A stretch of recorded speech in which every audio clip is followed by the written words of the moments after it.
ಐಕನಹಳ್ಳಿ ಗ್ರಾಮದ ವಿವಾದಿತ ಭೂಮಿಗೆ ತಹಶೀಲ್ದಾರ್ ಡಾ ಯು.ಎಸ್. ಅಶೋಕ್ ಕುಮಾರ್ ಭೇಟಿ ದಾಖಲೆಗಳ ಪರಿಶೀಲನೆ.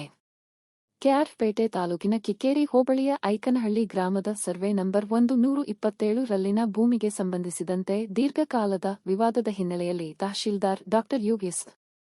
ಅಶೋಕ್ ಕುಮಾರ್ ರವರು ಸ್ಥಳಕ್ಕೆ ಭೇಟಿ ನೀಡಿ ಪರಿಶೀಲನೆ ನಡೆಸಿ ಸರ್ವೆ ನಂಬರ್ 127 ರಲ್ಲಿ ಸುಮಾರು 4 ಎಕರೆ 32 ಗುಂಟೆ ಜಮೀನಿನ ಹಕ್ಕು ಮತ್ತು ಸ್ವಾಧೀನದ ಬಗ್ಗೆ ರೈತರೊಂದಿಗೆ ಚರ್ಚಿಸಿ ಸ್ಥಳೀಯ ನಕ್ಷೆಯೊಂದಿಗೆ ಭೂಮಿಯ ಗಡಿಗಳನ್ನು ತಾಳೆ ನೋಡಿದರು. ನಂತರ ತಹಶೀಲ್ದಾರ್ ಅಶೋಕ್ ಕುಮಾರ್ ಮಾತನಾಡಿ, ಹಳೆಯ ಕಂದಾಯ ದಾಖಲೆಗಳನ್ನು ಮತ್ತು ಸರ್ಕಾರದ ಆದೇಶಗಳನ್ನು ಪರಿಶೀಲಿಸಿ ಯಾವುದೇ ಅರ್ಹ ರೈತರಿಗೆ ಅನ್ಯಾಯವಾಗದಂತೆ ಕಾನೂನುಬದ್ಧ ಕ್ರಮ ಕೈಗೊಳ್ಳಲಾಗುವುದು.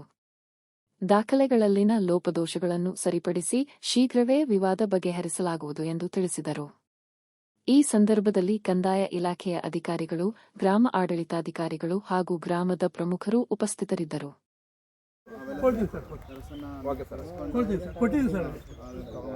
ಟ್ಯಾಲಿ ಮಾಡಬೇಕಾಗಿರೋದು ಇವ್ರದ್ದು, ಈ ಜಮೀನು ವಾರಸ್ತಾರದು, ಆ ಕಡೆ ಡಿಸ್ಪ್ಯೂಟೆಡ್ ಏರಿಯಾ ಏನಿದೆ ಅದು ಅಂದರೆ ಇದು ಇವ್ರದ್ದು, ಇವ್ರ ಪಕ್ಕದ್ದು, ಮತ್ತು ಅವರು ಆ ಕಡೆ ಏನು ಹೇಳ್ತಾರೆ ಇವರು 3 ಜನದ್ದು ತಂದು ಕೊಡಿ ನನಗೆ.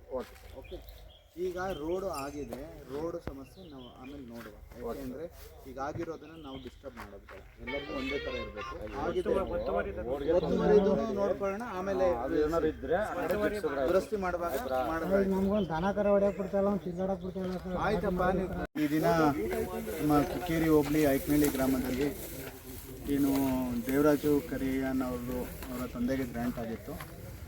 ಅದರಲ್ಲಿ ಸ್ವಲ್ಪ ಅನುಭವದಲ್ಲಿ ವ್ಯತ್ಯಾಸ ಇದ್ದು ಪಕ್ಕದಲ್ಲಿ ಒತ್ತುವರಿ ಆಗಿದೆ ಅಂತ 2015ನೇ ಇಸ್ವಿಯಲ್ಲಿ ಏನೋ ಗಲಾಟೆ ಆಗಿತ್ತು, ದೌರ್ಜನ್ಯ ಆಗಿತ್ತು ಅಂತ ಇದು ಮಾಡಿತು. ಅದರಿಂದಾಗಿ ಈ ಜಾಗಕ್ಕೆ ಬಂದು ಪ್ರಿಲಿಮಿನರಿಯಾಗಿ ಅವ್ರಿಗೆ ಅಳತೆ ಮಾಡಿದ್ದೀವಿ. ಒಂದು 3 ಎಕರೆ 32 ಗುಂಟೆ ಅಷ್ಟು ಅವರು ಅನುಭವದಲ್ಲಿದ್ದಾರೆ. ಒಂದು ಎಕರೆ ಒತ್ತುವರಿ ಆಗಿದೆ ಅಂತ ಹೇಳಿದ್ದಾರೆ. ಸುತ್ತಮುತ್ತ ಇರೋರಿಗೂ ಕೂಡ ನಾವು ಅವರ ದಾಖಲಾತಿಗಳೇನಿದೆ ಅದನ್ನು ಕೊಟ್ಟರೆ ಅದರ ಪ್ರಕಾರ ನಾವು ಟೈಟಲ್ ಡಾಕ್ಯುಮೆಂಟ್ ಎಸ್ಟಾಬ್ಲಿಷ್ ಮಾಡಿ ಅವ್ರು ಎಷ್ಟು ಅನುಭವದಲ್ಲಿದ್ದಾರೆ ನೋಡಿ ಪರಿಹಾರ ಮಾಡಿಕೊಡ್ತೀವಿ ಅಂತ ಹೇಳಿದ್ದೀವಿ. ಅಕ್ಕಪಕ್ಕದವ್ರಿಗೂ ಹೇಳಿದ್ದೀವಿ ಯಾವುದೇ ಘರ್ಷಣೆ ಮಾಡ್ಕೋಬಾರ್ದು ಅಂತ. ಸೊ ಈ 3 ಜನ ಅಕ್ಕಪಕ್ಕದಲ್ಲಿ ಏನಿದ್ದಾರೆ ಅವ್ರದ್ದು ದಾಖಲಾತಿನ ಪರಿಶೀಲನೆ ಮಾಡಿ ಒಂದು ವಾರದಲ್ಲಿ ಒಂದು ಅಳತೆ ಕಾರ್ಯವನ್ನು ಮಾಡಿ ಅವರಿಗೆ ಒಂದು ಸೂಕ್ತ ಇದು ಮಾಡ್ತೀವಿ. ಮತ್ತು ಯಾವುದೇ ಡೌನ್ಗಳನ್ನು ಏನು ಎದುರ್ಕೊಳ್ಳುವಂಥ ಅವಶ್ಯಕತೆ ಇಲ್ಲ. ನಮ್ಮ ಪೊಲೀಸವರು ಕೂಡ ಈಗ ಏನು ಬಂದಿದ್ದಾರೆ, ಅವರು ಕೂಡ ಸಪೋರ್ಟಿವ್ ಆಗಿದ್ದಾರೆ. ಸೊ ಏನೇ ಇದ್ದರೂ ಕೂಡ ನಮ್ಮ ಗಮನಕ್ಕೆ ತರಲಿ. ಅದೇ ದಲಿತರು ನಮಗೆ ರಕ್ಷಣೆ ಇಲ್ಲ ನಮ್ಮ ಭೂಮಿಗೆ ಅಂತ ಆತಂಕ ಪಡೋದು ಬೇಡ ಅಂತ ಹೇಳ್ತೀನಿ.